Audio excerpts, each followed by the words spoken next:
विधिमंडळामध्ये आज बजेटवर चर्चा होणार। राज्यावरील वाढतं कर्ज, लाडकी बहीण, शेतकरी कर्जमाफीच्या मुद्द्यावरून खडाजंगी होण्याची शक्यता। शीळ तळोजातील 14 गावं नवी मुंबईमध्ये नकोच, वनमंत्री गणेश नाईकांचं मुख्यमंत्र्यांना पत्र। खासदार श्रीकांत शिंदेंच्या मतदारसंघातल्या गावांना विरोध। वाल्मिक कराडप्रमाणेच खोक्याही पोलिसांसमोर सरेंडर होणार असल्याची सूत्रांची माहिती। तर 5 दिवसांपासून पोलिसांच्या पथकांकडून खोक्याचा शोध सुरू।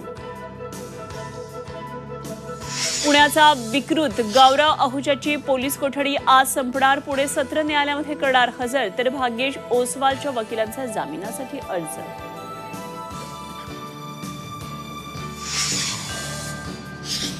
पालघरच्या डहाणू समुद्रात तेलाचे साठे सापडले। 8 वर्षांपासून सुरू असलेल्या शोधाला अखेर यश।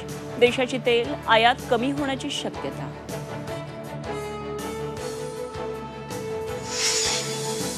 मुंबईला उष्माघाताचा धोका, तापमानाचा पारा 40 पर्यंत, महापालिकेच्या मार्गदर्शक सूचना जारी।